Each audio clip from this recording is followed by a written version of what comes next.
నా యొక్క నూతన సంవత్సరం మరియు సంక్రాంతి శుభాకాంక్షలు. ఈ కంప్యూటర్స్ సైదాబాద్ రహదారిని ఉపయోగిస్తున్న ఈ ప్రజలందరికీ కూడా నా యొక్క విజ్ఞప్తి, ఈ రోజు నుంచి అనగా 15వ తారీఖు నుంచి ఉన్నతాధికారుల ఆదేశానుసారం ఈ యొక్క స్టీల్ బ్రిడ్జ్ వరకు నడుస్తుంది కాబట్టి సైదాబాద్ వై జంక్షన్ నుంచి మనకు ధోబిఘాట్ వరకు ఈ వన్ వే క్లోజ్ చేయనది. అంటే మనకు నల్గొండ ఎక్స్ రోడ్ నుంచి సైదాబాద్ వయా ఐఎస్ సదన్ చంపాపేట పోయేవారు నా యొక్క విజ్ఞప్తి, వాళ్ళు ఆల్టర్నేట్ రూట్ చూసుకోవాల్సిందిగా కోరుతున్నాను. ఎందుకంటే ఈ సైదాబాద్ వై జంక్షన్ నుంచి ధోబిఘాట్ వరకు రోడ్డు క్లోజ్ చేసి స్టీల్ బ్రిడ్జ్ వరకు నడుస్తున్నది.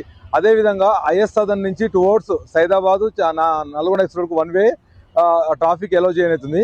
కాబట్టి ప్రజలు విజ్ఞప్తి చేయనిది ఏమనగా, ఈ వర్క్ కంప్లీట్ అయ్యేంత వరకు ఈ రూల్స్ కంటిన్యూ అవుతాయి. కాబట్టి మీరందరూ కూడా ఈ మాకు సహకరించి ఆల్టర్నేటివ్ చూసుకొని ఇక్కడ ట్రాఫిక్ జామ్ కాకుండా, చౌక్ కాకుండా ట్రాఫిక్ పోలీస్ వారికి సహకరించవలసిందిగా కోరుచున్నాను.